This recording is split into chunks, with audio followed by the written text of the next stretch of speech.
It's Monday, the 24th of October, and it is time for Trader Chat with Johnny Ward and Flynn Goward. And we are recording this in the middle of what seems to be a foiled Monday gamble. When you need something to interest you at the start of the week, punting wise, you have this rather obscure gamble across the cards in Britain, Flynn, but it came unstuck. 1 to 20 in running, the first horse was backed at air, but was done in the last 100 yards. Did it save you a few quid? It did. It was obviously an attempt to gamble. We spotted it fairly early. With the size of client base that we have, we wouldn't obviously be a behemoth. So kind of big takeout doubles and multiples stand out to us.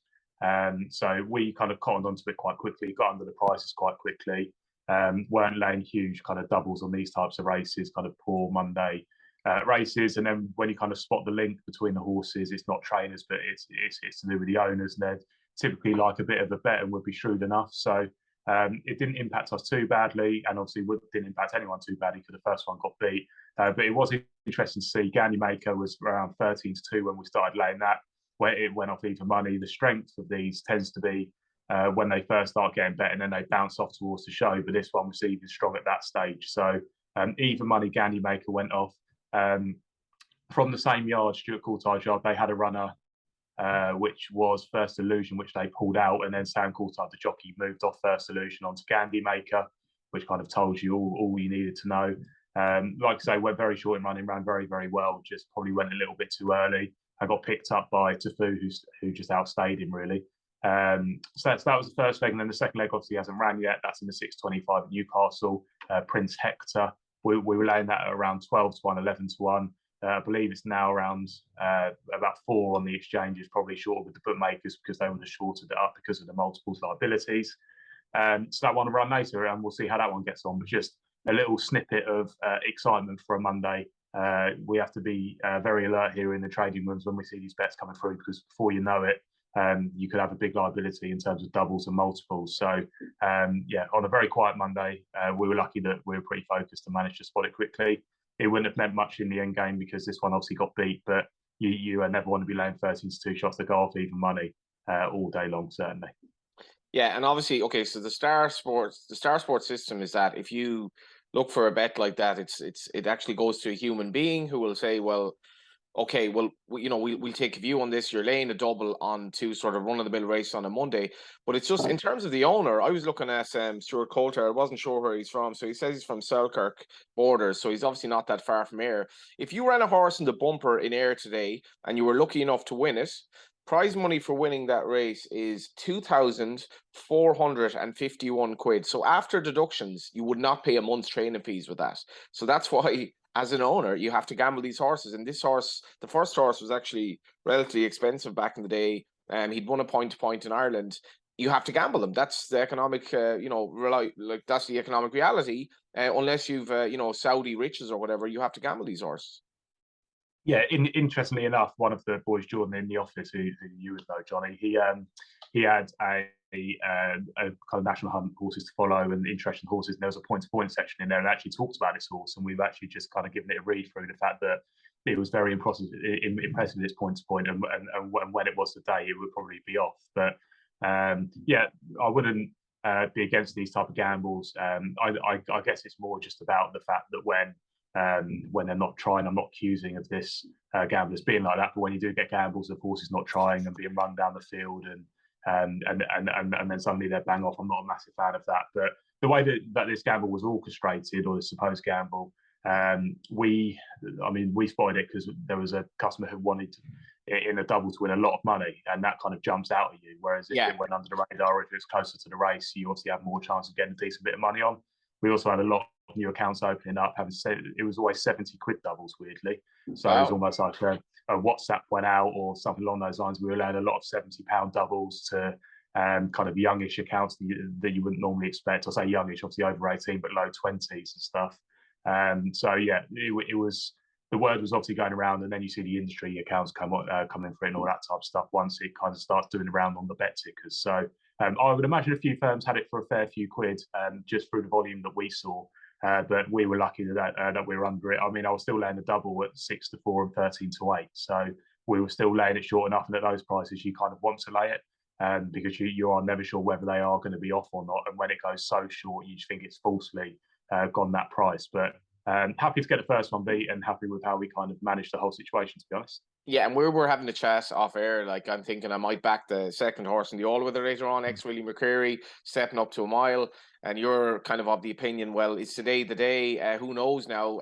But like, the point of these gambles in terms of the Racing Post going out of their way to report them is that people read them, they're interested in them, and the economic reality of being an owner now. I think it was like $4,000 for the winner of the first race in air. It helps if you can gamble them, and the way to gamble now is to basically try to get accounts, like get basically runners to do this for you, as the owner himself admitted. But it didn't come off, and Barney Curley, even in death, his legacy lives on, because he was basically the first person to do this. He was like, if you can, it's like the gambling equivalent of The Big Short. If you can gamble on something small happening, if you multiply like that by 5 times, your winnings could be exponential. And the winnings were exponential for the Irish on Saturday at Cheltenham, Flynn. 5 winners in a row on Saturday. You were there. Did you lay them? Yeah, so I think we should probably start with Friday, because then we can just go chronologically in terms of how we got on. So looking at Friday, look, it was great to be back at Cheltenham. Loved being back at Cheltenham. Didn't love the fact $7.50 for a pint. Well, can't drink whilst we're working, so I didn't. But if I was there with those paper cups, I wouldn't be paying £7.5. It just doesn't look appetising. You want to be able to see the Guinness, the coldness of it, the condensation. You don't want to look like like an Irishman, son. Well, yeah, well, there you go. You don't want to look like you're drinking a big latte, do you? When you're at the races and you're on the lash. So I think they need to sort that out. I think they will, because of public opinion. Racing Post obviously did a piece and stuff, so hopefully they sort that out. Obviously rained very heavily on the Friday, which impacted business, but we actually had a really, really good day. Some decent punters around on Friday, actually. Opening race, obviously not a great result. Sold Icon winning at 11-4. That was well back from 11-2. Second race, we wanted to lay Ash Tree Meadow, which we duly did. Then we laid around 1,500 quid at 6-4, then £2,000 at 2-1 or something like that. We actually wanted to be with Strawfan Jacks, so we're happy with that one shortening right up and doing the business. The next race, it was all about Music's Drive, who actually had close to the Albert Bartlett before the race. It was a bit of a funny run. I think he could still be a type for the Albert Bartlett Music Drive. He looks like a bit of a grinder. One of these horses will probably have a lot of runs and will hopefully get there and find Fettel come March. But we laid that one down 6-4, as big as 2-1. So Mufasa was a decent result. Then in the 320, Found On jumped fantastically for trained by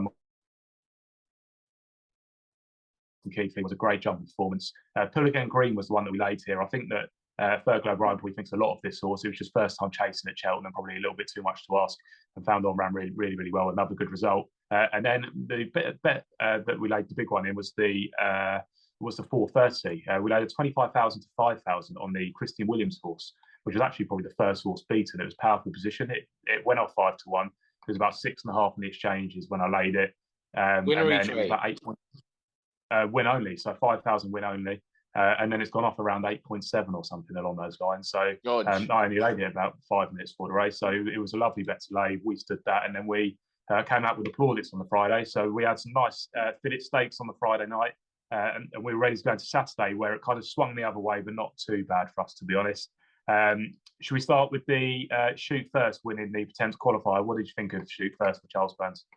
Yeah, got word for sort of. I had such a busy day Saturday, and particularly Friday. Such a busy day. I didn't get a chance to properly look at Cheltenham in terms of the card, and I got word for this sort of basically from somebody in the industry. It looked like it had been laid. Philip rode a very confident race.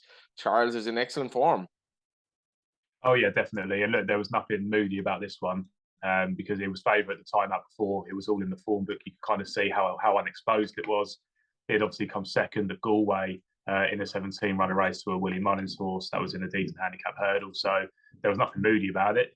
It was just one coming over, and it was strong all day. It was 5-1 in the morning, went off 9-4. We opened up around 2-1 on the track, and we were always around that amount. That price, sorry. So fair play to them landing that one coming over, being Botox Hazard, be the right horse as well. Looked a bit of an awkward ride.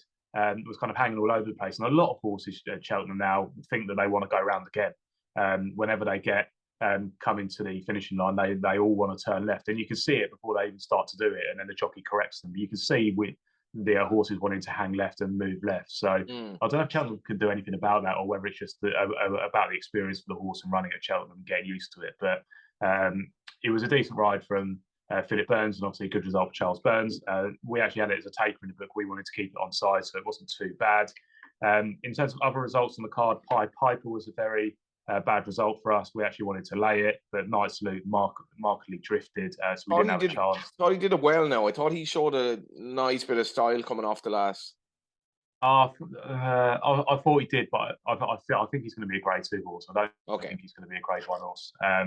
Bearing in mind Night Salute, I think he's the best horse in the race, and I'll come on to him in terms of horses to follow from the weekend. But the fact that Night Salute went out to 5-1, and there wasn't much between Pied Piper and Night Salute last year. There was no headgear on Night Salute. I think Night Salute's the one to take out the race. He just came there to kind of go close and then blew up. So I think of the two, I'd be taking Night Salute going forward, and I'm just not sure whether Pied Piper's going to be the real deal, but we shall wait and see. Any others to pick out on the card? There were chances of Shearer after the first race, which was obviously good to see. We were keen to keep it on side, but we actually laid it with a 400 quid each way at 5-2. And we ended up doing a few grand on the day on Saturday. So we won just under 10, I think, on the pitch, and we had a decent time in the office of it at the weekend. So we were pretty happy with how it went. So that was Cheltenham.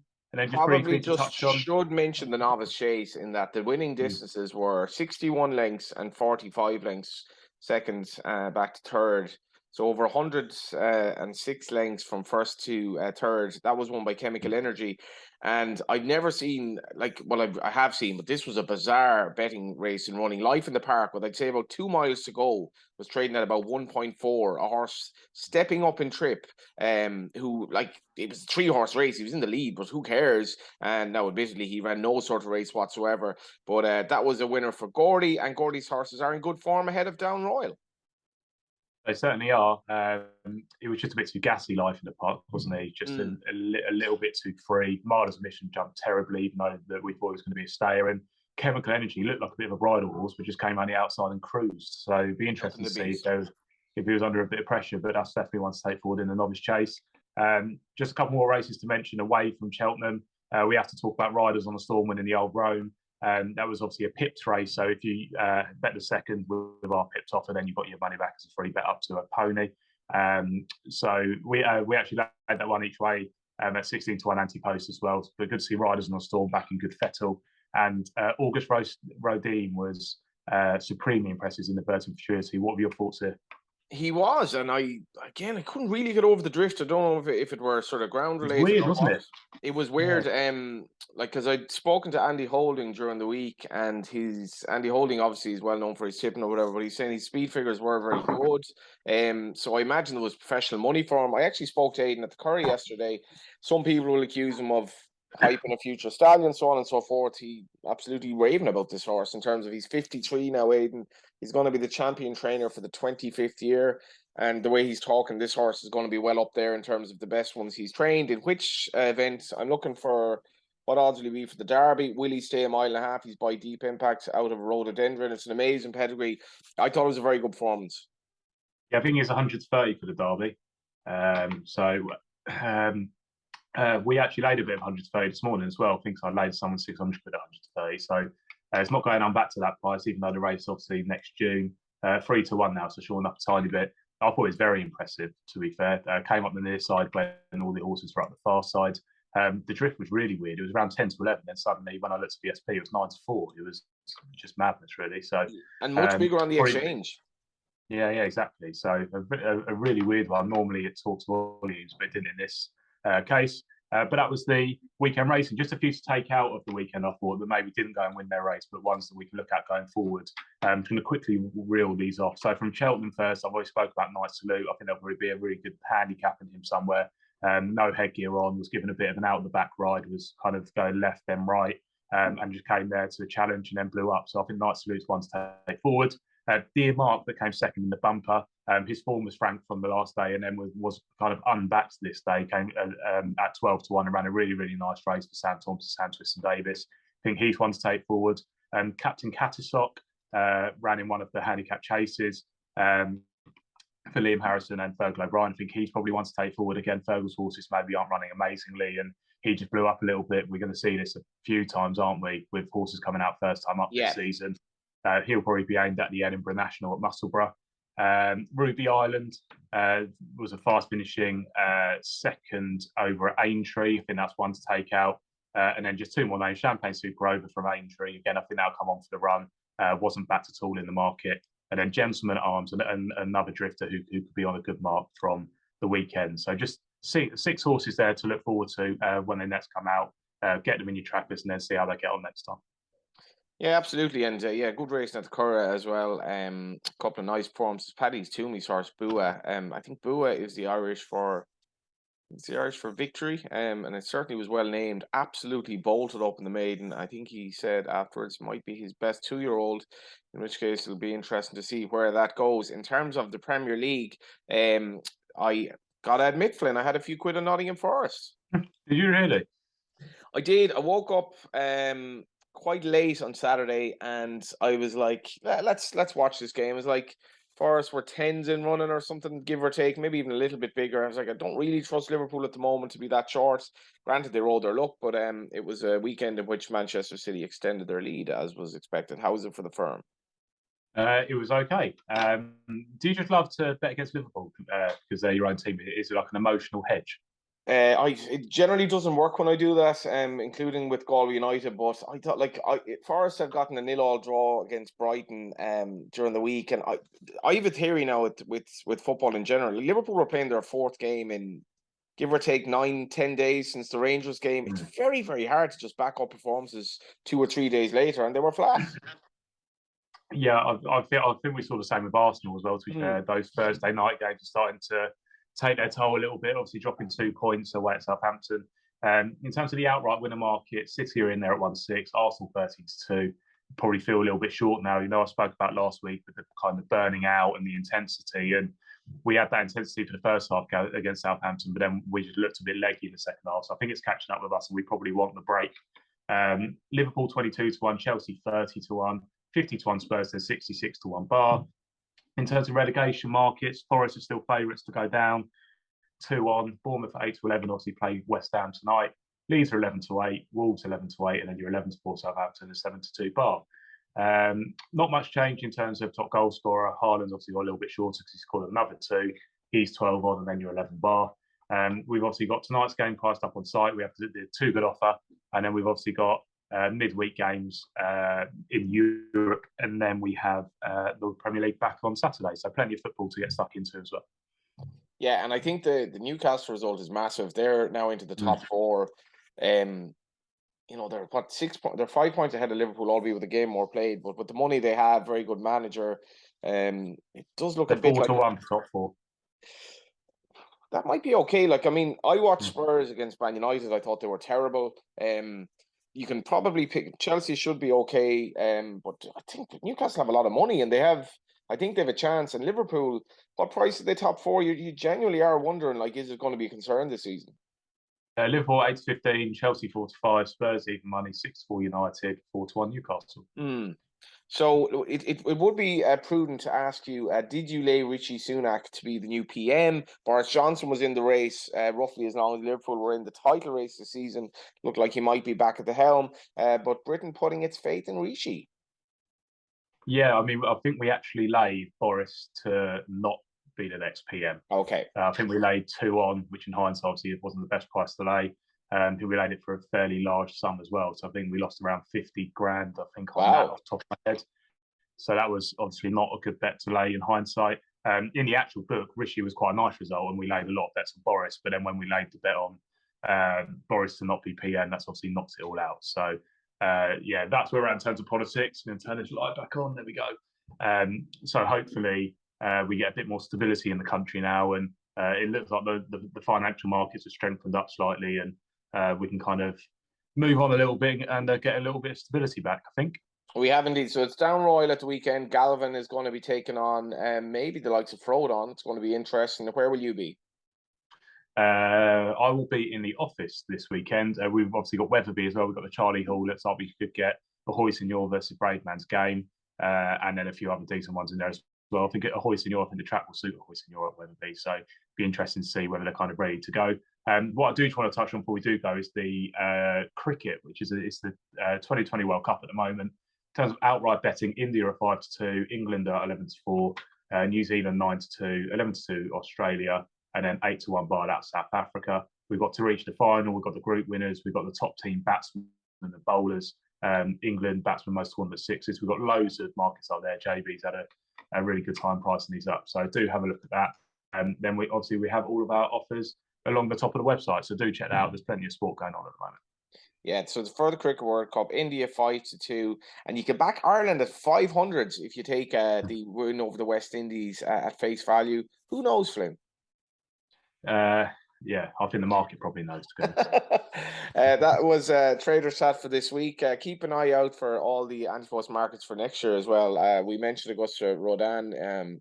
Baden O'Brien is to be believed 3-1 could be an absolute gift for the derby. Until next week, bye for now.